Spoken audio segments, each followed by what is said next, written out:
Sorry. Gotta watch out for that curve.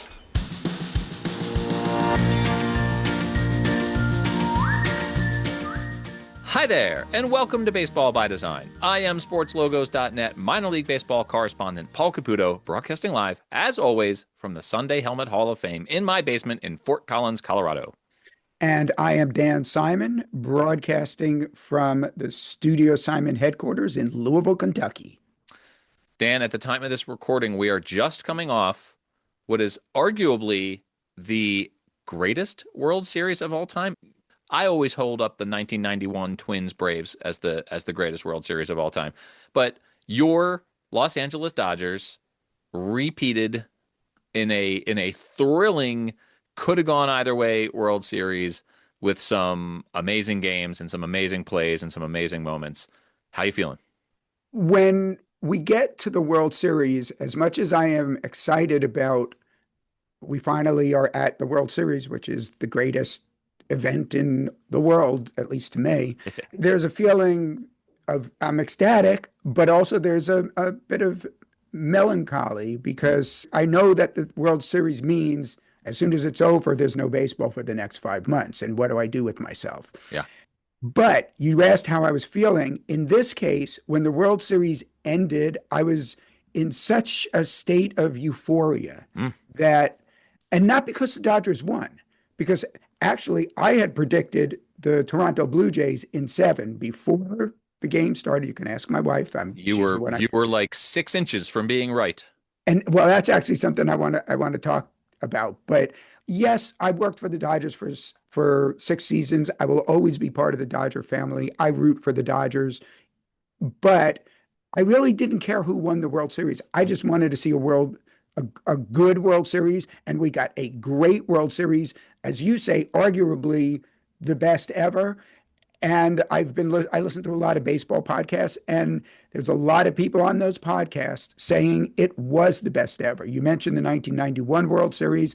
Of course, there's the 1975 World Series between the Cincinnati Reds and Boston Red Sox, Carlton Fisk's home run, etc. The 1986 series between the Mets and the Red Sox, Bill Buckner, of course, Mookie Wilson, all of that. This one, as Carl Ravitch said in Buster Olney's Baseball Tonight podcast I was listening to this morning on my walk to work, it's hard to say that definitively that this was the best, but this is him talking. I would not argue with anybody who says it is. So what you said about I was about 6 inches from being correct with my prediction. Obviously, anybody who's a follower of baseball has heard the expression baseball is a game of inches. And I was thinking about that fly ball in Game 6 that stuck under the bottom of the padding. Yep. 6 inches, nothing. If that ball was 1 inch farther or 1 inch less far, that ball does not stick in the wall. Nope. And we're not talking about the World Series necessarily the way we're talking about it right now. Yeah. At least it still might have been a great World Series, but a different team would have won. Now, there were other things as well in that same game, that play at the plate where was Kiner-Falefa out or was he safe? Did Will Smith's toe come off of home plate or did it not?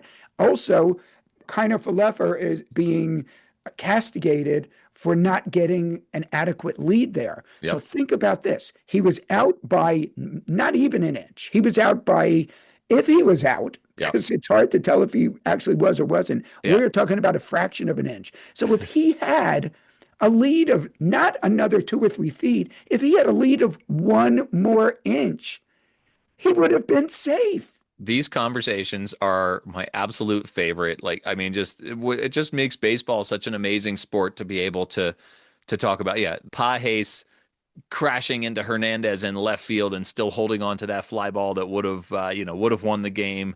Man, there were so many like 51-49 plays that could have gone either way, and that the Dodgers were doing the small things and making the big plays, and I cannot imagine how excruciating it must be for Blue Jays fans to feel how close they were and to just think if anything had gone the other way, any one of a number of plays could have gone the other way and they would have won the World Series. is just is heartbreaking. And like you, I didn't really have a dog in this fight. I just was enjoying a really good World Series. In general, I was rooting for the Blue Jays because I thought it was a better story. But it was just such a joy to watch that entire World Series. I stayed up for the entire 18 inning game. That was 1 in the morning out here in the fake mountain time zone. So yeah, it was an amazing, amazing World Series. And I know some Dodgers fans, and I was happy for them when they won. I agree with everything you say.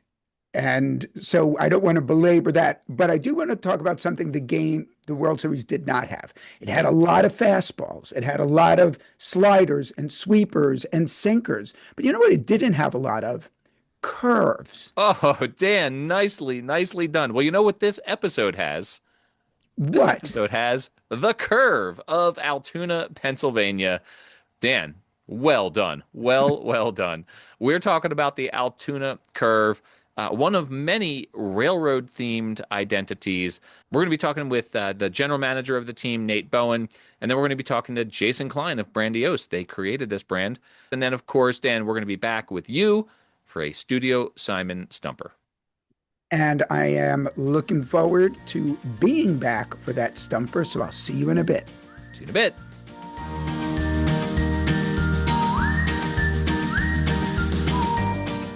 All right, everyone. I am very pleased to welcome to the podcast General Manager for the Altoona Curve, Nate Bowen. Nate, good morning. How are you doing? Pretty good. How are you? Thanks for having me on. Oh, well, I'm thrilled that you're here. Thank you for being here and looking forward to talking about the Altoona Curve in Altoona, Pennsylvania. I'm going to start 30,000 feet here, or I guess since we're talking about the mountains here, maybe more like 3 or 4,000 feet in Pennsylvania. The Altoona Curve. Why is a team in Altoona, Pennsylvania called the Curve? So they call it the world famous Horseshoe Curve in Altoona. Altoona was a railroad town dating back a long time into the 1800s and the 1850s. I think the curve itself was actually built in 1854 as part of a way to connect the eastern U.S. Through those mountains that you mentioned and allow for like goods to be shipped from the East Coast and New York all the way out to the West Coast. But they had to go around those mountains. So they built this horseshoe curve. It's a tourist destination now. It was, I believe, in World War II, the Germans were to invade the United States. They had a plan to like take out the curve so that it would prevent easily or things easily being transported from the east to the west, because that was still a main way for like the military or things to travel through this area at that time. So it's pretty cool. It's been a railroad town for a long time. There's still railroad shops in downtown Altoona. They're not quite as busy as they were certainly in their heyday, but there's still a lot of remnants of that history in the shops, but also throughout downtown Altoona. There's a railroaders museum downtown that actually they operate the curve, which is not right in the middle of downtown, but they kind of oversee both areas. And then, yeah, there's a lot of railroad housing or railroad style housing that still remains in portions of downtown Altoona, where a lot of the workers anyway, possibly all used to live back in the late 1800s. So this horseshoe curve, right? Like that's what it's called, that gets the Pennsylvania Railroad through the Allegheny Mountains there, which is within the Appalachians. I'm gesturing with my hand, and no one can see it because it's an audio podcast. Like you said, it's a tourist destination. It's got historic significance. It's with the World Wars and the sort of engineering marvel, from the mid 1800s.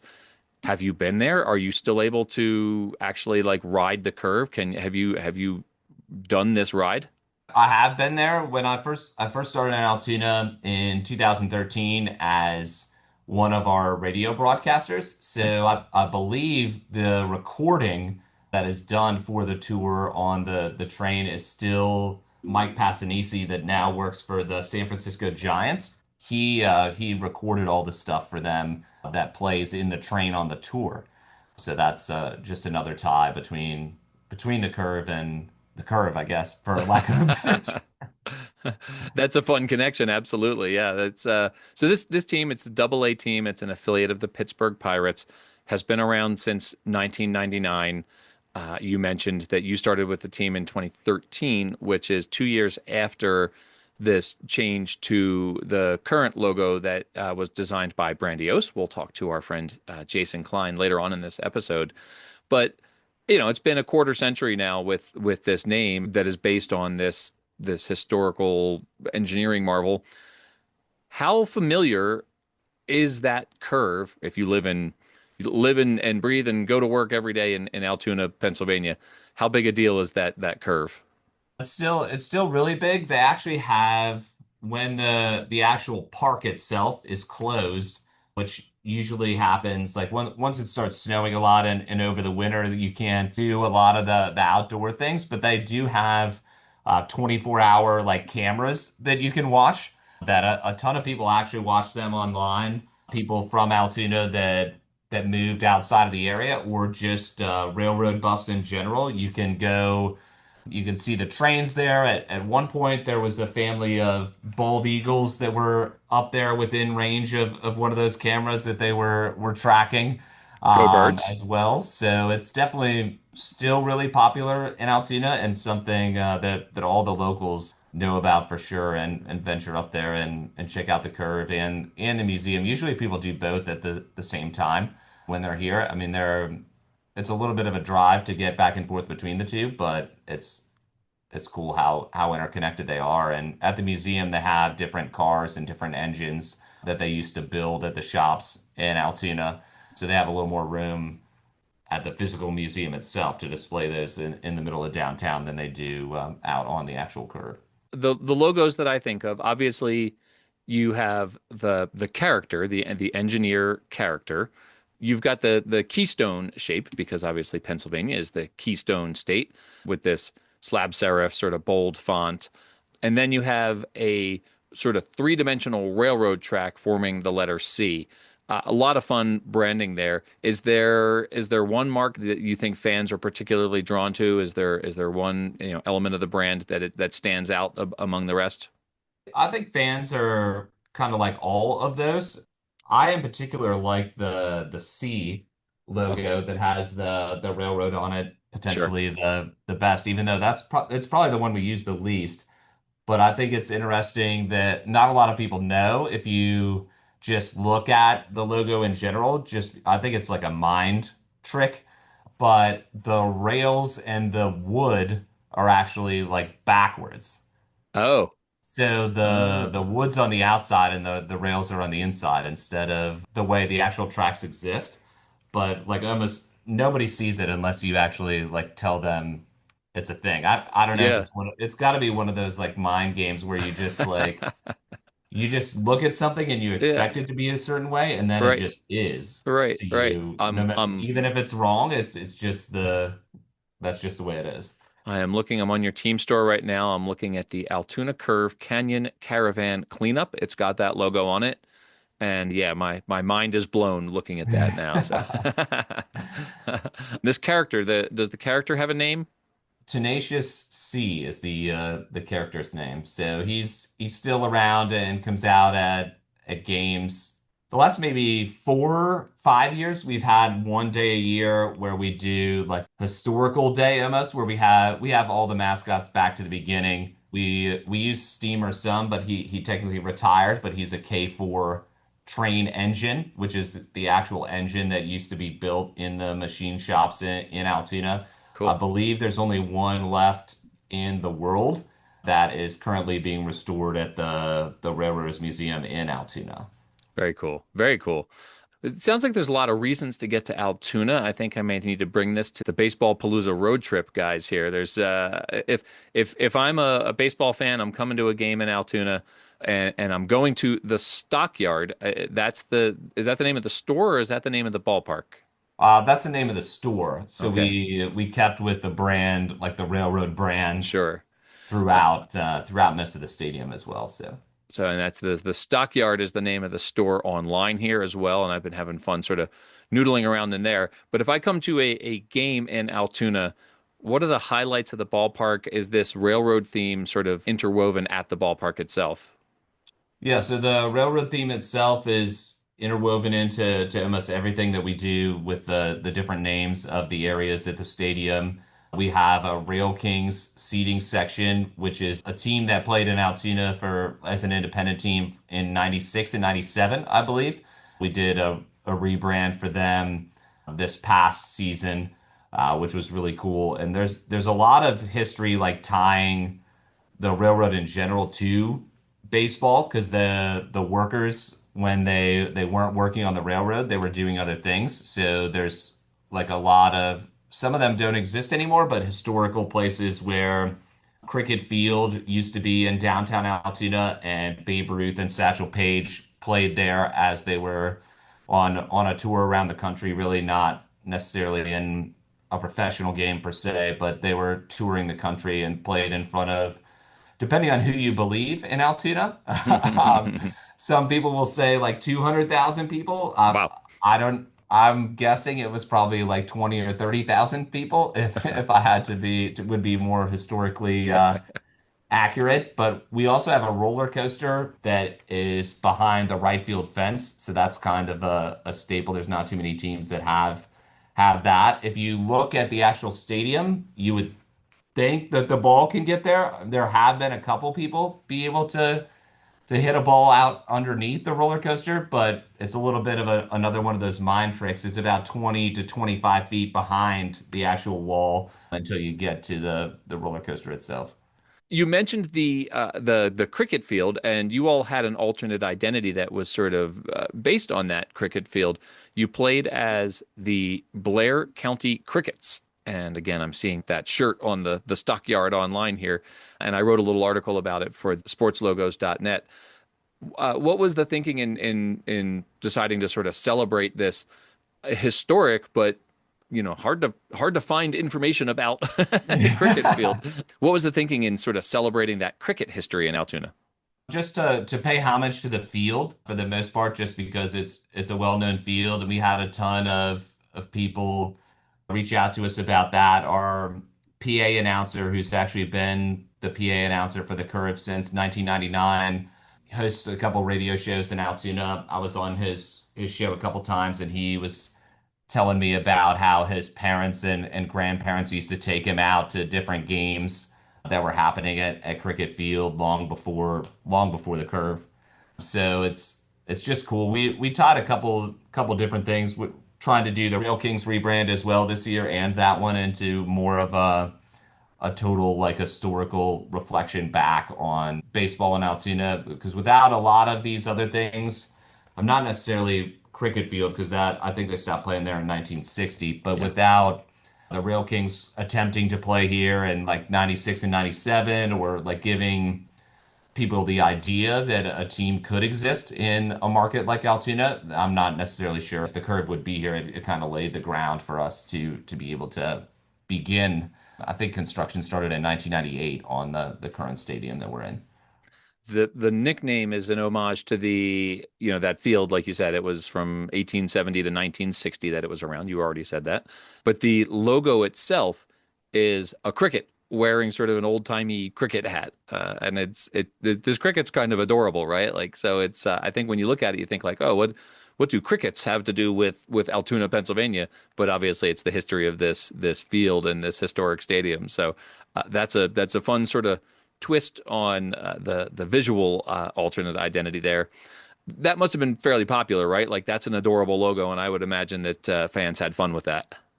Yeah, our design team here in Altoona did a great job creating that little cricket. I think the cricket on the sleeve is one of the best parts of that. I also believe I know we've been doing alternate identities for quite some time, but I think it's the first time that we've played as like not as Altoona, but Hmm. as like the county as a whole, which I thought was pretty important for us too, because we are one of the smaller markets in minor league baseball as a whole. So we're not just drawing from Altoona, we're drawing from a wider area. So I think it was cool that we could pay credit to the history of something in Altoona, but also recognize that the county as a whole is responsible for, and the surrounding counties, the success that we've had over the years. Yeah, yeah, absolutely. It's great when teams can expand that geographic footprint. One of the alternates that you all played as this is the last one I wanted to ask you about here was the Brookies, and you're out there, sort of celebrating, I would say, fishing culture in Altoona. This was back in 2020 that this was unveiled, so it's been a little while, but still during your tenure as general manager. What was the thinking in honoring the brook trout and the river? So we were doing some research. I think 2019 or 2020, we had looked around at some different things, not necessarily historical things, but what we could do as something for Pennsylvania as a whole. Hmm. And that's where I believe the brook trout is the state fish of Pennsylvania. So came up with the idea to do that. And then we played, I don't think it was an entire rebrand, but we also played in a like white-tailed deer jersey during that same year that was like a one night thing. And it was really both of them were just to pay homage to Pennsylvania. The Brookies in its first iteration was a weekend series of games. We had actual like brook trout at the stadium swimming around in a tank. We partnered with the conservation district in Pennsylvania as well to have them bring in all kinds of different outdoors displays, some related to fishing, but some just related to being outdoors in general to add another aspect just to being at games and add to the game day experience, and also showcase some of the things that you can do like outside of the baseball stadium or if you're in Altoona in general. I lied to you, Nate. There's one more alternate identity that I need to ask you about. And before I ask you about it, I need to ask, where are you from originally, if you don't mind me asking? Originally, I'm from Fremont, Ohio, which is in Northwest Ohio. It's not too far from Lake Erie or Toledo. So not a native of Altoona. So perhaps we can speak objectively about Altoona pizza. You, you know where I'm going with this. You all played as the Altoona Pizzas. For the uninitiated, there is a style of pizza, which I think we can say, Altoona pizza is the style of pizza, but it is essentially like your traditional Sicilian style pizza. It's square, but the cheese, and this is where controversy sets in. It's your processed sliced American cheese. You all celebrated Altoona style pizza with this alternate identity, the Altoona pizzas, bringing Altoona style pizza to the forefront, to the to the national discussion about what this pizza is. I remember Ben Hill had some things to say about it. He, like me, is a Philadelphia area native. So first, I got to ask you, Altoona pizza? Yeah, you a fan?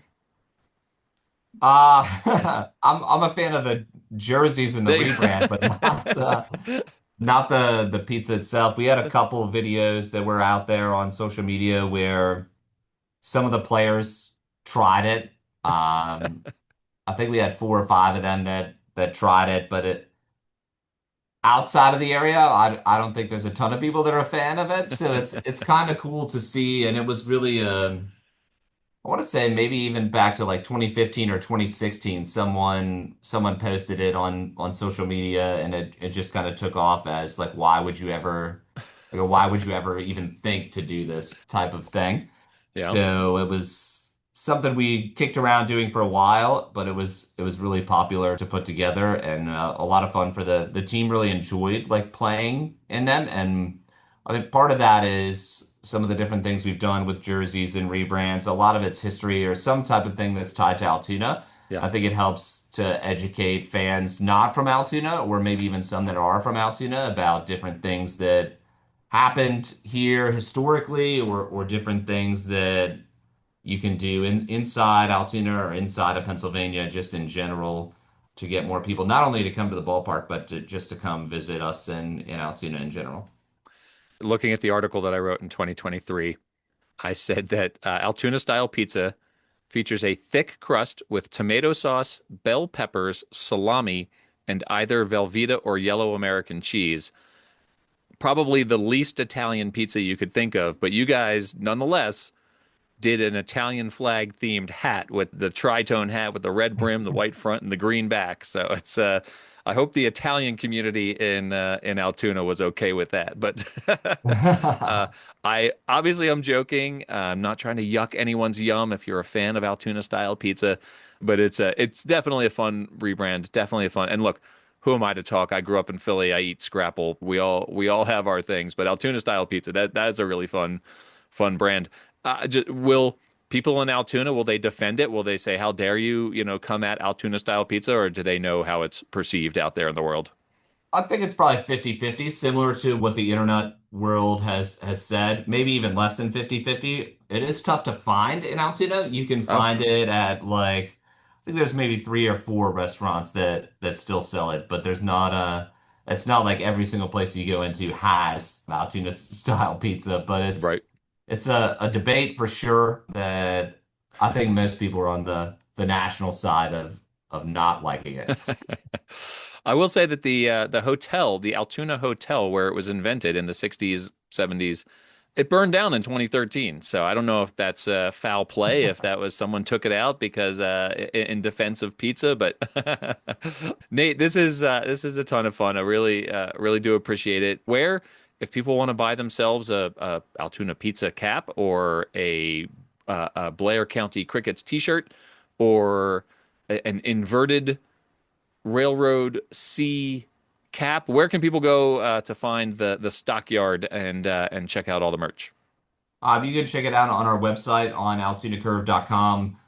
We still have a lot of different stuff, especially from the crickets. So we try to get as much merchandise as we can for all of these alternate identities, just because it's a lot of fun and it's cool to see fans over the years that still have, even though it was 2 years ago, still bring the Altoona Pizza hats and shirts back into the ballpark. It's a pretty cool thing to see. Yeah, for sure.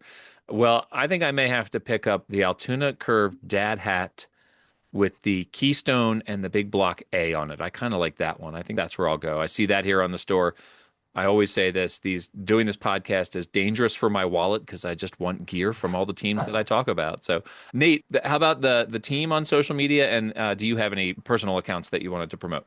Just the team account. Most of them are Altoona Curve. I do have an account, Altoona Curve GM. I think it's far less interesting than than the team account. We put out a lot of different videos, especially throughout the off season. Try to feature like our whole front office staff as much as possible in some of those different videos, so people get to know us as well, not just at the stadium, but some of the things that we like to do outside the stadium. Very cool. Well, Nate, thanks so much for hopping on the podcast. I kept you longer than I meant to. I apologize for that, but good luck in the off season that's already underway for you, and we'll look forward to seeing you back on the field next spring. Awesome. Thanks again for having me on.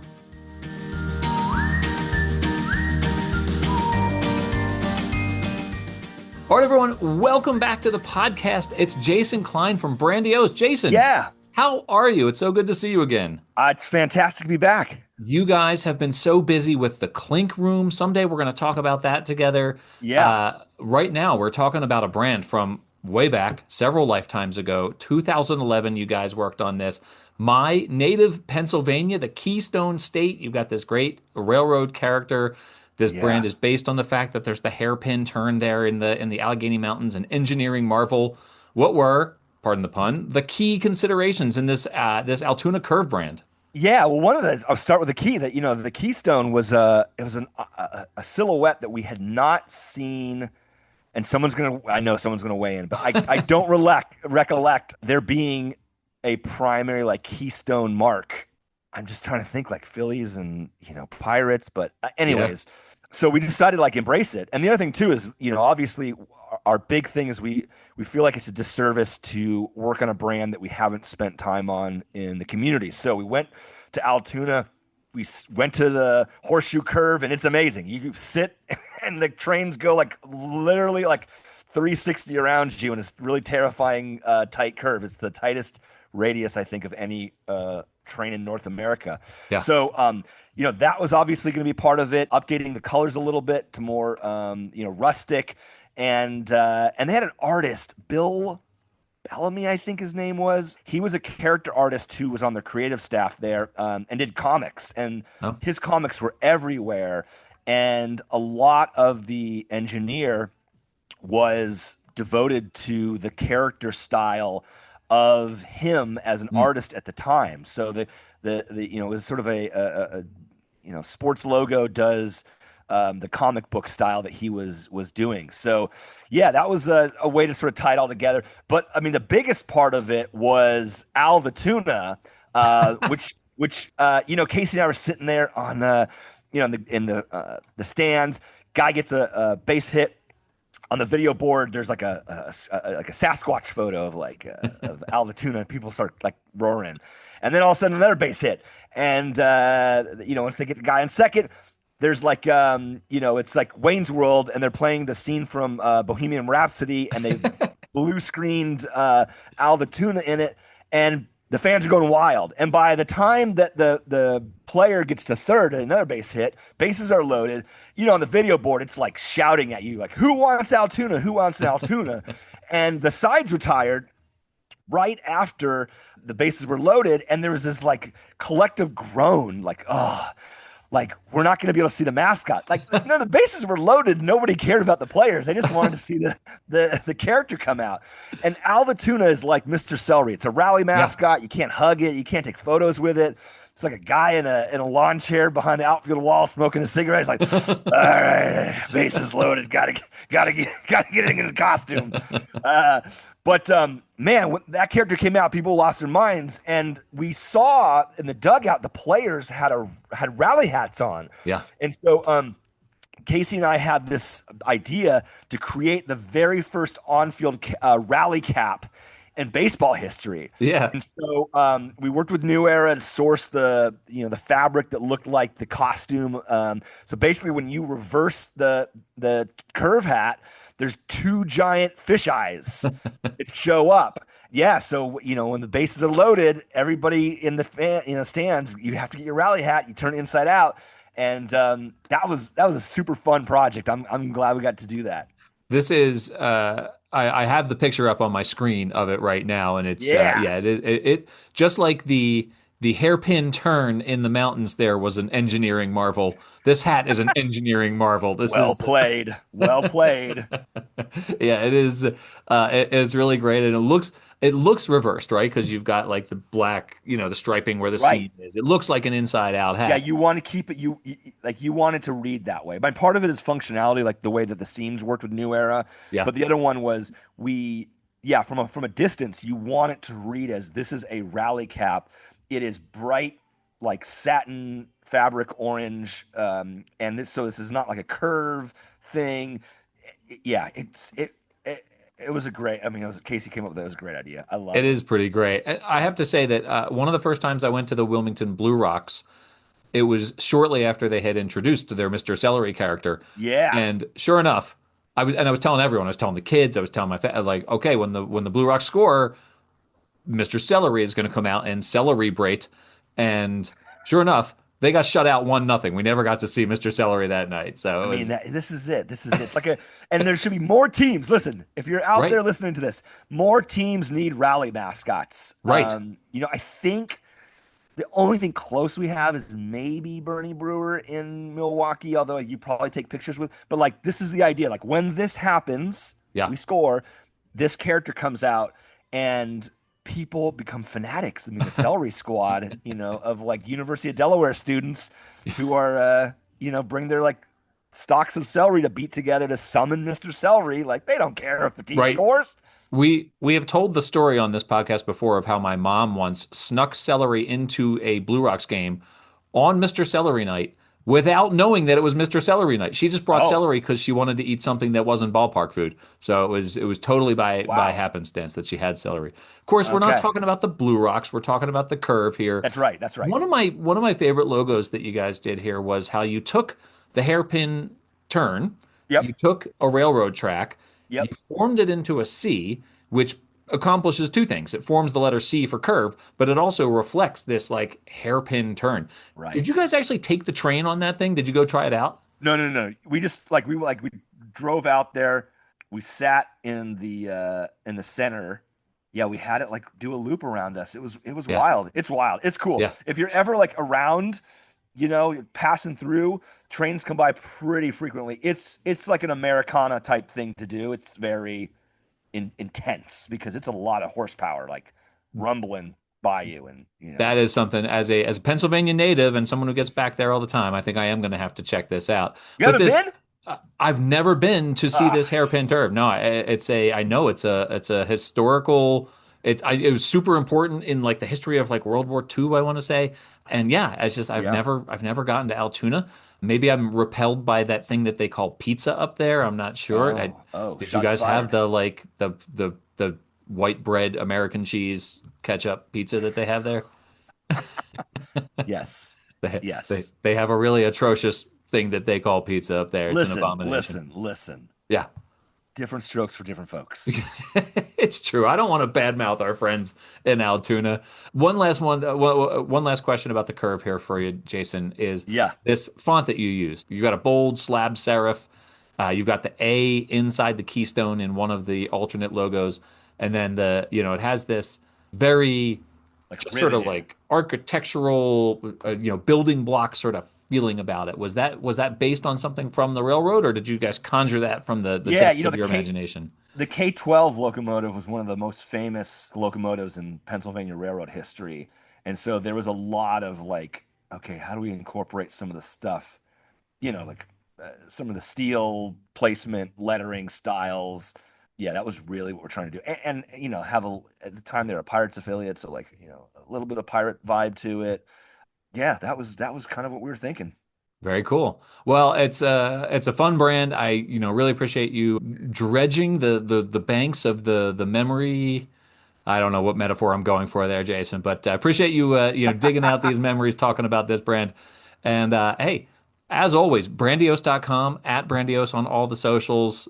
And what about the Clink Room? Where can people And the find the Clink Clink Room Room? the Clink Room at all Okay. socials. That, like I said, that is really taking off recently. I've been enjoying all the social posts from Casey about it, and Yeah. before we started recording here, I got a sneak peek of the warehouse behind you. It's pretty cool. So, congrats on all that, and hey, we'll talk again soon. All right, sounds good.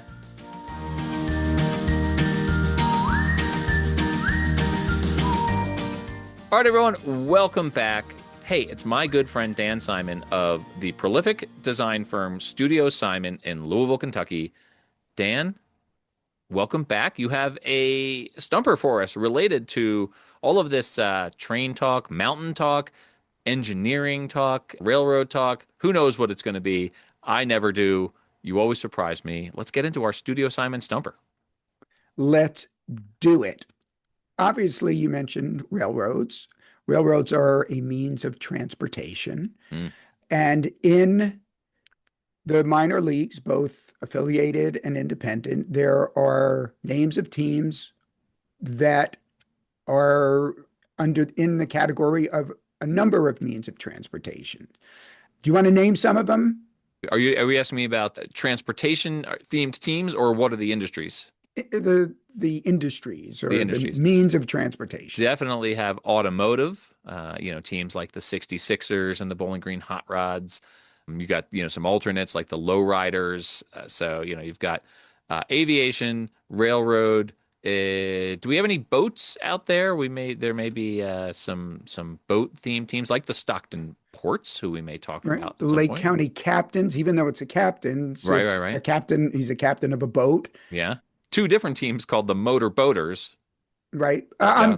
I'm talking about principal Okay. identities. Okay. So you've got the Staten Island Oh, the ferry Ferry hawks. Hawks. Yeah. It's a hawk, but the ferry plays a big part in Yeah, it. absolutely. So I would count that in the category. You have spaceships, Oh, yeah, absolutely. Your Great Falls Voyagers, of course. right? You even have one bicycle. Oh, yeah, the used to be the high low. They're out in California in the Pioneer League. let me help you out here. The Yuba Sutter High Wheelers. High Wheelers, and they used to be like the High Low or something. They moved from they've already moved in their early days of that franchise. The Pioneer League, by the way, is siphoning off Colorado's independent minor league baseball. We've had 3 teams go away out here in Colorado, and at least 2 of them are going to end up as Pioneer League teams in California. We've lost our Northern Colorado Owls with a Z. We've lost the Grand Junction Jackalopes, and now we've lost the Rocky Mountain Vibes. Yeah, that latter one's a shame because I consider that identity to be, I think I've said this on the podcast before, Brandiosa's magnum opus. Yeah. Hey, we are digressing. We did. We're good at that. I'm going to steer you. Oh, here we go. I'm going to steer you back. So we're talking about all these means of transportation. So our studio Simon Stumper today asks, which of these categories has the most teams in it? Okay. Is it planes, trains, or automobiles? Oh, I like this very much. I think trains jumps right to mind because I feel like there are a bunch of railroad industry themed teams. I did name a couple of the automotive ones. I could start naming teams here. I could start trying to count them. I think that there are at least 12 or 13 railroad themed teams. I know there's a lot in each of these, but Dan, I'm gonna go with my gut instinct. This Altoona Curve is one of the railroad themed teams. I'm gonna say that railroads is the answer according to the great Dan Simon spreadsheet. And you are correct. Hot diggity. All right. Without you went right to that, and for good reason. But I will say, there's that expression, your eyes are bigger than your Stomach. Yeah. When you said 12 or 13, there's not quite that many. So there are 7. Instead of having you guess them, let's quickly talk. I'll tell you what they are. All right. You've got the subject of this episode, the Altoona Curve, Hartford Yard Goats, Round Rock Express, Scranton Wilkes-Barre Rail Riders. Those are the affiliated. And the independent, Bakersfield Train Robbers in the Pecos League. The Cleburne Railroaders in the American Association. That is fellow podcaster Anna DiTomaso's sort of local team. Yep. And lastly, one that I believe you recently did an episode on, the Gary South Shore Railcats. That's right. We did do the Railcats. Yeah. So that's just 7. I would have thought more than that, but maybe I missed one here or there. Now, real quickly, the other categories, automobiles. I've only got 3, all affiliated: Bowling Green Hot Rods, Greenville Drive, and Inland Empire 66ers. Okay. If I would count that as an automotive one. Totally. Okay. Yeah. And then planes, I've got 3 affiliated and 1 independent: Lakeland Flying Tigers, Las Vegas Aviators, and the new Ontario Tower Buzzers.